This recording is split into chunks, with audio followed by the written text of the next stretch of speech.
It's been 15 years since I had my one and only bike fit.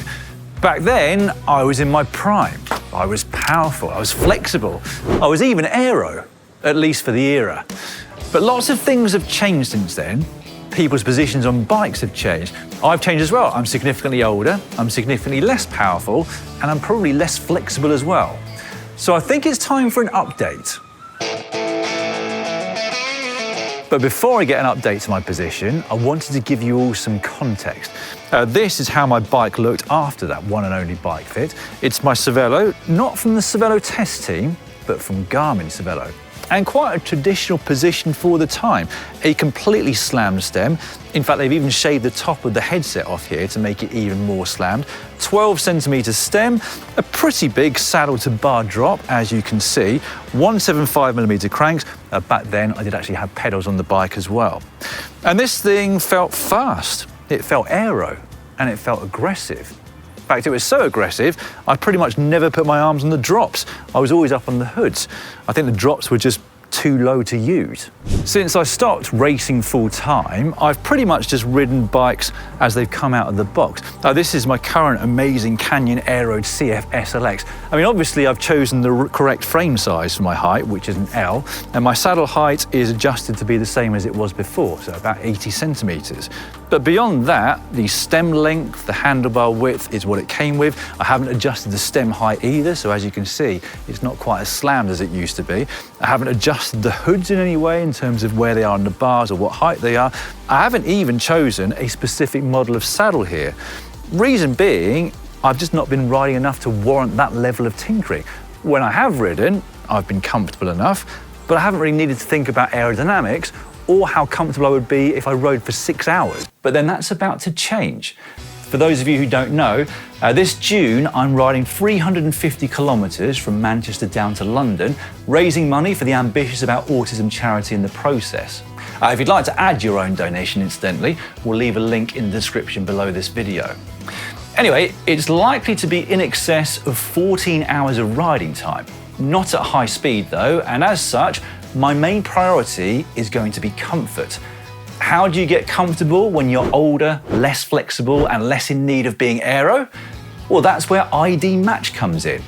So ID Match takes into account your body measurements, as well as your flexibility and any pain that you're currently experiencing on the bike, before adjusting the bespoke bike in real time until it's found the position most optimal for you and your goals. We've partnered up with them in the past. Ollie's dialed in his position with them, and Si recently got some custom footbeds. So I thought I'd ask them if I could get both. Amazingly, they agreed. So I'm heading to the Vires Velo store in High Wycombe to meet up with Matteo Paganelli.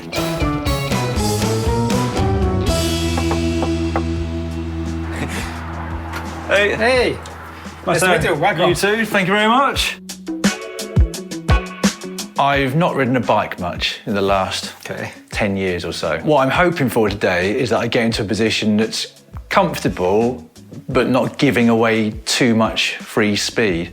I've seen Ollie's video on this. It looks a fantastic piece of equipment, but talk me through the process. What are we going to go through today? Yeah, we are going to do a full process to find which is your perfect position and accessory configuration for your bike. In this way, we can find the perfect comfort on your bike. We have also a new tool that is the pressure mapping that will show you how you really sit on the bike. And in this way, we can really find which is your comfortable position. On the bike, do you have any discomfort or pain during cycling or after activity? Not loads, but I would say that around the shoulder parts here in towards the neck. The cervical area, okay. After a certain period of time. Yeah, like an hour or two? Yeah, so I used to have it after probably 3 or 4 hours when I was riding full time, but now on the rides that I do, I'm finding that it's starting to almost like a burning after around an hour. Open your arms like this, look forward. Go on the footprints number 2.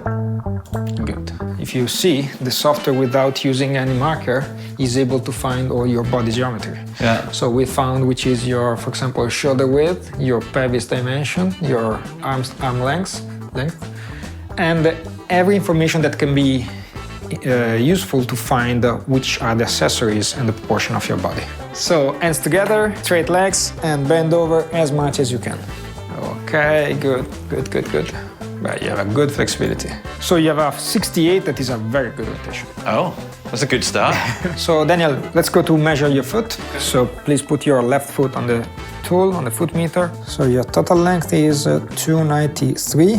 Your first metatarsal is 215, and the width is 95. The foot measurements allows the software to calculate the best position for your cleats to give optimal power transfer and comfort, as well as the best insole for the shape of your foot. Sai recently did a video on how it all works. We'll put a link in the description below if you'd like to see more detail. The next test involves a single leg squat to determine if you pronate, supinate, or somewhere in the middle. And the results of this will also determine ideal cleat angle. So, you've measured my entire body. Yeah. Measured my feet and how stable my ankle is. What are we seeing here now? Yeah, so the software now is giving us the best characteristic of saddle, handlebar, crank size, position of the cleat, and also a footbed that can match your characteristic of the foot. Right. So now we find which are the best model of saddle and handlebar to set on the smart bike, and also we set the cleat based exactly on how your foot is moving inside of the shoe. Okay. Here we have now set it on the smart bike the saddle, the handlebar, the crank, and now we check the cleat position of your shoes. So we use this tool is measuring the position of the cleat based on the inside shape. So we find and we match your position inside. Yeah. How far off am I? So this is the center of the cleat. Yeah. Your foot inside of the shoe is pushing on this line. So the best goal is to have the center of the cleat aligned with the center of your metatarsal line. Yeah. So in this way, when you push with your foot inside, you have the cleat that is exactly under it, and the transmission is vertical. The software suggests you an XL2 of footbed. So this is a size, obviously a length. XL2, yeah. XL2, it means that you need a length that is based on your arch, that is XL, so is our size matching, and also a 2, that means that you need a medium arch to support your arch. Okay. I'd brought in my Canyon Aero, the bike I've been using for the past year or so that Matteo could check the measurements I'm currently using. I'm curious to see how far away I've been from my optimal position. This is the new pressure mapping system. We are going to match the sensor to your saddle that is suggested before based on your characteristic of the body. And now we calibrate where is the BRP of it. So in this way, we know exactly the coordinate of your pressure on the saddle. What is BRP? BRP is the biomechanical reference point. So it's a line that has been decided like the average line for everybody to measure the bike and to find where is the position of your sit bones. Yeah. We set the sensor on the bike. I think I tend to sit quite far forward on my... Let's see how these saddles let you sit forward or backward, and see if you need any suggestion on how to use properly the saddle. The ID Match software allows you to choose what kind of fit you'd like, whether that's aggressive, classic, or perhaps more of a relaxed position, which they call a Gran Fondo fit. Now, I'm acutely aware that I will primarily need to be comfortable for a ride that will be 14 hours plus, but I do also want some free speed through aerodynamics. So I've decided to start with the Gran Fondo fit and then go from there. As I ride the ID Match, it will move millimetre by millimetre using its AI software to calculate a fit that will work for me. It's constantly watching and learning in real time how I personally behave on the bike. So, position does feel like it's changed a little bit, and you've been measuring and analysing the pressure on the saddle. Let's start with the position. How much different is it to the bike I've been riding? The biggest adjustment is the handlebar, so it moves forward 1 centimeter. So probably you need a longer stem compared to your actual bike. Yeah. And the saddle went back. So in a way, the software extended your body on the bike. How much did the saddle go back? 8 millimeters, more or less. Oh, so a couple of centimetres longer in total? Yes. Okay. So the software gave us the actual situation using this saddle, the SLR, and we can see that the balance of your body is exactly in the center of it. We needed to find and to understand if you need a different shape that maybe let this proportion and also this information to be more aligned. We can set another saddle and we can see if this is better for you. And there's quite a lot more pressure on the right side than the left by the looks of it. Yeah, this can be maybe influenced by your actual posture on the bike. To fix it, there are different ways. Obviously, an orthopedic can help you to restabilize it, or a physio. Initially, I had quite a lot of pressure towards the front of the saddle, so yeah, that's not the best. Yeah, that's not the best. My suggestion is always to try to be habituated to sit as much as possible on the back, on your sit bones, to avoid any pressure on the nose. In fact, for example, IDMatch developed an information that is called the fit line. So this means that when you sit, you should see at least the nose of the saddle. So when you sit properly and you see the nose of the saddle, it means that your sit bones are in an area that is good for you. Next, Matteo wanted to try me on a different saddle to see how it affected my comfort, but also my position on the bike. Well, I felt like I was in a shorter position, but you've just told me that I was in exactly the same position. Exactly. So the distance between the saddle and the handlebar was the same. What was changing was the feeling of the pelvis on the saddle that was influencing your posture on the bike. So switching from the first to the second, your back was giving a different position, but your body is changing a lot. That's because the saddle is influencing your behavior. And that's just the saddle? Just the saddle. Wow. Because every saddle can give you a different feedback of the body, and even if you don't feel it, give you a different position on the bike. Huh. Right, so this is the position that is apparently best for me, somewhere between the aggressive and the Gran Fondo. I've changed about a fair bit, so now I'm unsure how different this is to the bike that I've been riding over the last couple of years. So I'll find out from Matteo.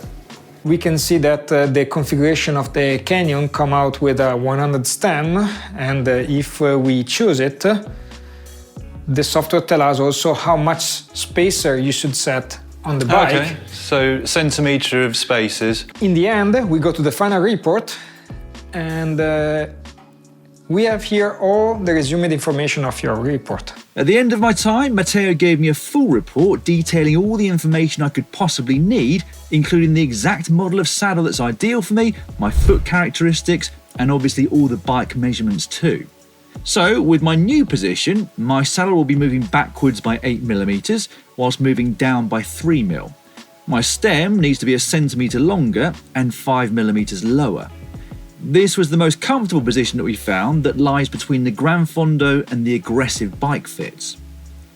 The report also gave me the details of the saddle pressure mapping, which showed that I need to try and perch a little further back so that my sit bones rest on the wider part of the saddle. However, having sat further forward for the last 30 years, that might be easier said than done. Matteo also said that I could visit a physio to see if there's a way to address my imbalance when sitting on the saddle, which is something I'll look into soon. I've come away from that bike fit feeling both pleased, but also relieved. I kind of had visions of some dramatic changes to my position, given how long it is since my last bike fit and the age that I'm at now. But the main changes were a slight tweak to my cleat position to improve comfort and power transfer, narrower handlebars at the front, a slight lowering of my saddle, but then the biggest change is an increase in my reach by 2 centimetres, so the distance from where I hold the handlebars to where I'm perched on the saddle. Stack height below the stem, though, remains the same, so in theory, I'm going to be both more comfortable and more aero, which sounds like a win-win to me. Next steps then, well, I've got to get my bike into that new position, or I might be lucky enough to get a new bike. You never know. And then after that, riding it. The work starts here. Right, thanks for watching everyone. I'll be back again soon with another update.